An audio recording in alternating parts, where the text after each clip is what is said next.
YouTube channel আপোনালোকে পুনৰ YouTube channel স্বাগতম জনাইছোঁ। আজি যিহেতু সকলোৱে জানে আজি আজি হৈছে 5 জুন। আজি 5 জুন দিনটো বিশ্ব পৰিৱেশ দিৱস হিচাপে গোটেই বিশ্ব পৰিৱেশ দিৱস হিচাপে পালন কৰা হয়। আমি যিহেতু জানো 1972 চনত বিশ্ব পৰিৱেশ দিৱসটো ছুইডেনত ইষ্টাব্লিছ কৰা হৈছিলে। তেতিয়াৰ পৰা আৰু এতিয়ালৈকে প্ৰায় 50 বছৰ হ'বগৈ আৰু সেই 50 বছৰৰ ভিতৰত আমি পালন কৰি আহি আছে। তেতিয়াৰ পৰা এতিয়ালৈকে 5 জুনটো বিশ্ব পৰিৱেশ দিৱস হিচাপে। এই বিশ্ব পৰিৱেশ দিৱস দিনাখন 5 জুন দিনাখন মানে বিশ্ব পৰিৱেশ দিনা আমি গছপুলি ৰোৱা হয়। এইটো কথা নহয় যে 5 জুন তাৰিখে অকল 5 জুন তাৰিখে গছপুলি ৰুব লাগে বুলি এইটো কথা নহয়।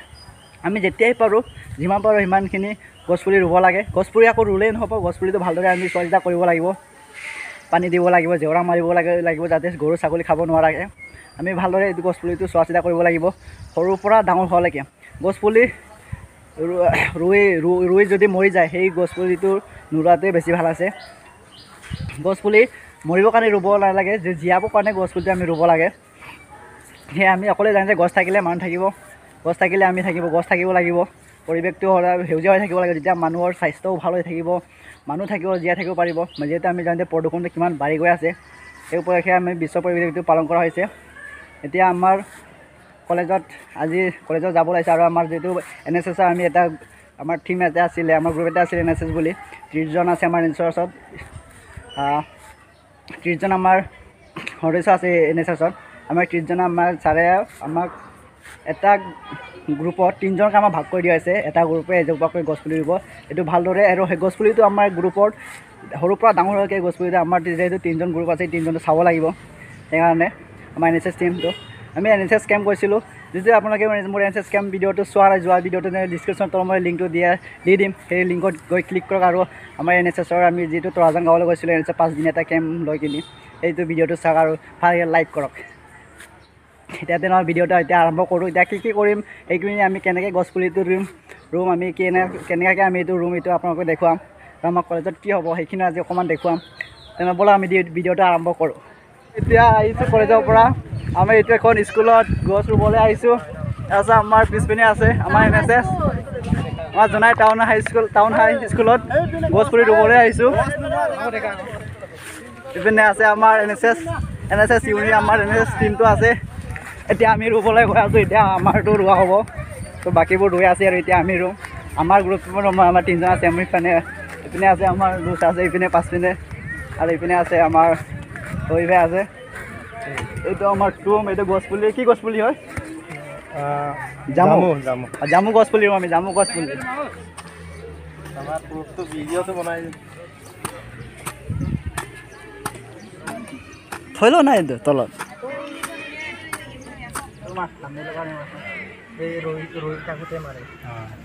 এতিয়াও মাৰি দিয়ে, বহুত লগাব পাৰে নহয়, হৈ যাব। এতিয়া লাগি আছোঁ বুঢ়া মাটিটো পৰা মিহি কৰি আছোঁ যে মিহি কৰি ল'ব লাগিব। জীয়াবই লাগিব এই গছটো, আমি জীয়াবই লাগিব। পলিথিন ফাটি দিওঁ তাৰপিছত লাষ্টত আমি এইখিনি ধৰিম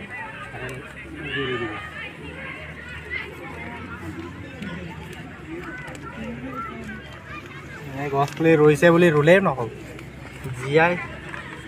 জীয়াকেহে ৰুব লাগিব। যাৰবা কিনি আনিছে নেকি?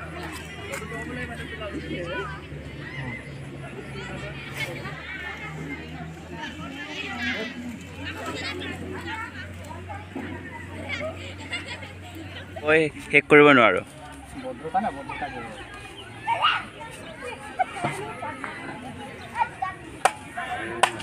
চাওক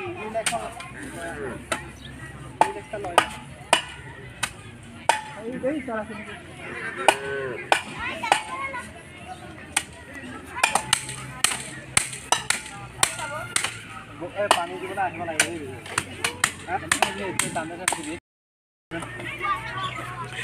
আমাৰ নেম প্লেয়াৰ আছে, ৰবি কুমাৰ দলে আছে, আমাৰ ৰবিভা আছে আৰু আমাৰ বিক্ৰম ভাই আছে এইপিনে, আৰু এয়া আছে মই লাষ্টত আছোঁ।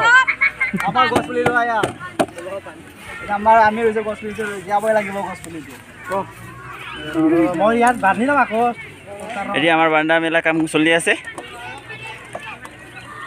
চাওক এয়া চাওক ওলাই যাব নোৱাৰে মই বাজান ৰহিত বাৰ আছে মোক খাই খান্তে তিনকো মাগো এন্দা হা না মই লকা পইচা আঙ্কল লুঙা হৈ পইচা দিন পাই গল না মার্কা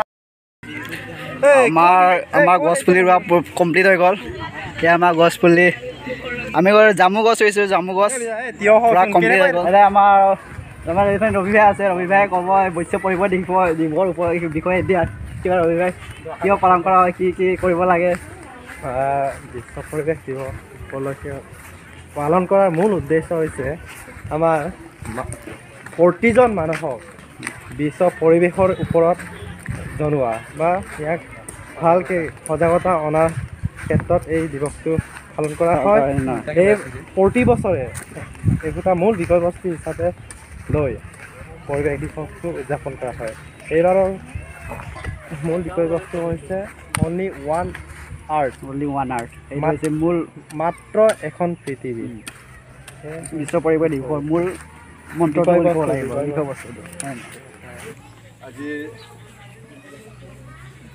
এই অনুষ্ঠানটিত উপস্থিত টাউন উচ্চ মাধ্যমিক বিদ্যালয়ৰ প্ৰধান শিক্ষক মোৰ বন্ধুবৰ শংকৰাংদেৱ এইখন বিদ্যালয়ৰ মোৰ শিক্ষক বন্ধুসকল পাৰিপাৰ্শ্বিক দিৱসৰ মুহূৰ্তত মই সকলোকে মই শুভেচ্ছা জনাইছোঁ আজি গোটেই বিশ্বজুৰি বিশ্ব এনভাইৰনমেণ্ট ডে হিচাপে আমি পালন কৰিছোঁ আজি 5 জুনটো আমাৰ ইণ্টাৰভিউটো আহে বিশ্ব পাৰিপাৰ্শ্বিক দিৱস কেতিয়া পালন কৰা হয় কেতিয়া কৰা হয় 5 জুন তাৰিখে কৰা হয় গতিকে আমি আমাৰ এটা জ্ঞানো বাঢ়িলে আৰু তাৰ উপলক্ষে আমি কিছুমান কামো কৰিছোঁ আজি গোটেই বিশ্বখন এখন ঘৰ আজিকালি গাঁও নহয় এখন ঘৰ এটা ফেমিলি বিশ্বৰ কি ঘটিছে এই সকলোবিলাক কথা আমি নিজৰ ৰুমত বহি বা নিজৰ চকীত বহি আমি আজি অধ্যয়ন কৰিব পাৰিছা সেই দিনটো আগবাঢ়ি অহাৰ লগে নতুন টেকন'লজিবিলাক ডেভেলপ হোৱাৰ লগে লগে বা নতুন টেকন'লজিবিলাক অহাৰ লগে লগে আমাৰ কাৰণে কিছুমান ভাবুকি সৃষ্টি হৈছে সেই ভাবুকিটো হ'ল উন্নয়নশীল দেশ বা উন্নত দেশবিলাকত বিভিন্ন ধৰণৰ কাৰখানা আছে সেই কাৰখানাবিলাকৰ পৰা কি গেছ ওলাই যায় সালফাৰ গেছ ওলাই মই এটা এক্সাম্পল দিলোঁ মই সালফাৰ সেই সালফাৰে কি কৰে বায়ুমণ্ডলত থকা অক্সিজেনৰ লগত বিক্ৰিয়া কৰি সালফাৰ ডাই অক্সাইড প্ৰস্তুত কৰে সেই সালফাৰ ডাই অক্সাইডটোৱে এটমছফিয়াৰ বা বায়ুমণ্ডলৰ পানীৰ লগত বিক্ৰিয়া কৰি কি উৎপন্ন কৰে এচিড উৎপন্ন কৰে এই এচিডটোৰ নামটো হ'ল ছালফিউৰিক এচিড সেই ছালফিউৰিক এচিডটো কেতিয়াবা পৃথিৱীলৈ এচিড বৰষুণ হিচাপে নামে কিয় নামে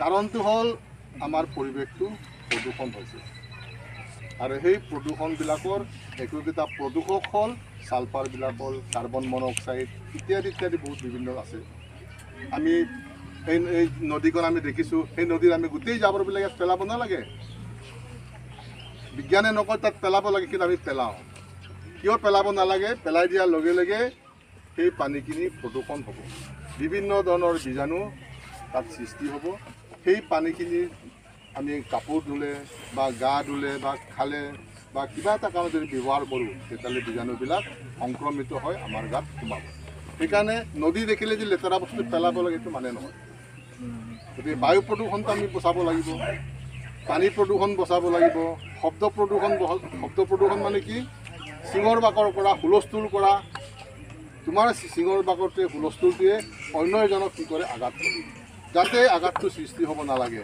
সেইবিলাকো আমি চিন্তা কৰাৰ সময় আহিছে গতিকে আমি আজি যদি সুস্থ পৰিৱেশ এটাত যদি জীয়াই থাকিব লাগে তেতিয়াহ'লে গোটেই পৃথিৱীখন আমি সেউজ কৰি তুলিব লাগিব আৰু পৃথিৱীখন যদি নাবাচে আমি কোনেও নাবাচে আৰু গছটো হ'ল আমাৰ ৰিনিউৱেবল কি বুলি কয় এইটো নৱীকৰণযোগ্য প্ৰাকৃতিক সম্পদ গছ কাটিলে আকৌ আমি ৰুব লাগিব গছটো এটা সময়ত আমি কাটিম ডাল পাত কাটিম খৰি জ্বলাম হয় নহয় পাতটো আমাৰ সাৰ হ'ব গতিকে কিমান আমাক উপকাৰ কৰি আছে গতিকে আমি একে চাতে গছজোপাক যদি কাটি যদি শেষ কৰি দিয়ে তেতিয়াহ'লে পৰিৱেশ ধ্বংসটো হ'ব হয় নহয় গতিকে এইটো আমি কৰিব নালাগে আমি পৰাপক্ষত গছ যিমান পাৰে আমি বচাব লাগিব আৰু গছৰ পৰা আমি বহুত উপকাৰ পাওঁ জীৱনত ভাল মানুহ বুলি ক'লে অকল শকত পেটুৱা উপমানতেই ভাল মানুহ নহয়। ভাল মানুহ হ'বলৈ হ'লে বহুত গুণৰ প্ৰয়োজন আছে, হয় নহয়? পঢ়া শুনা কৰিব লাগিব, নিজে শিক্ষিত কৰিব লাগিব, ঘৰখনৰ কথা চিন্তা কৰিব লাগিব, সমাজখনৰ চিন্তা কৰিব লাগিব, নিজৰ লাইফৰ কেৰিয়াৰৰ কথাও আছে, নিজৰ লাইফটো বনাব লাগিব। আজি তোমালোকে 16 বছৰ বা 15 বছৰ 13 বছৰ বয়স হৈছে, এটা সময়ত 25 বছৰ বয়স হ'ব আৰু 25 বছৰ বা 22 বছৰ 23 বছৰ হোৱাৰ লগে লগে জীয়াই থকাৰ এটা সংগ্ৰাম আৰম্ভ কৰিব লাগিব। আমি তেতিয়া জীয়াই থকাৰ সংগ্ৰাম কৰা নাই, মা দিছে, দেউতা দিছে, পইচা দিছে, আমি খৰচা কৰিছোঁ। যেতিয়া 22 বছৰ 23 বছৰ হ'ব, এই জীয়াই থকাৰ সংগ্ৰামত যেতিয়া নামিব, তেতিয়া মনত পৰিবগৈ সেই সময়ৰ পৰাই যদি ভালকৈ পঢ়া শুনা কৰাহেঁতেন আমি কিয় এজন কলেজৰ ভাল টিচাৰ হ'ব নোৱাৰিম, কিয় স্কুলৰ এজন ভাল টিচাৰ হ'ব নোৱাৰিম, হয়নে নহয়? সেইখিনি অনুতপ্ত হ'ব। অনুতপ্ত কৰাতকৈ এতিয়াৰ পৰাই আৰম্ভ কৰা, পঢ়া শুনা জোৰ দিয়া, পঢ়া শুনা ভালকৈ কৰা, হয় নহয়? হয়, তোমাক যিখিনি লাগে তোমাৰ মা দেউতা নিদিব পাৰে, দিব নোৱাৰিব পাৰে কিছুমান কলেজত, কিন্তু যিখিনিৰে পাইছে সেইখিনিৰে আমি জীৱনৰ অনাগত দিনৰ কাৰণে আমি আগবাঢ়িব লাগিব। আৰু পিছত 22 বছৰ 23 বছৰত অনুতপ্ত কৰি সমাজখনৰ ঘৰখনৰ বোজা হৈ থকাতকৈ এতিয়াৰ পৰাই চেষ্টা কৰা, এই সময় সোণালী সুযোগ, এই সুযোগটো সদ্ব্যৱহাৰ কৰি ভৱিষ্যতত ভাল মানুহ হওক তাকে কামনা কৰি আজি বিশ্ব পৰিৱেশ দিৱসত মই সকলোকে লগ পাই মোৰ মনটোও ভাল লাগিছে। আমি আমাৰ কলেজলৈ গৈ আছোঁ, নিজৰ কেম্পাছলৈ গৈ আছোঁ। কেম্পাছত কাম চলি আছে, কেম্পাছৰ ক্লিনেছৰ কাম চলি আছে, চফা কৰি আছে আমাৰ বাকী ষ্টুডেণ্টবোৰ। এতিয়া আমাৰ মচি আছে, তামাম শকত আছে সেইজনী। শকত হ'লে কি হ'ব, চব বেছি কাম ময়ে কৰোঁ। শকত মানুহ বেছি কাম কৰিব নোৱাৰে, এইটো চবেই জানে। কি চব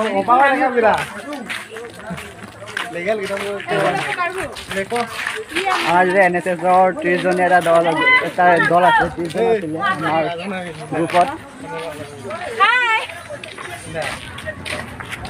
আমি এটা গ্ৰুপত চলি আছে। এতিয়া লোৱা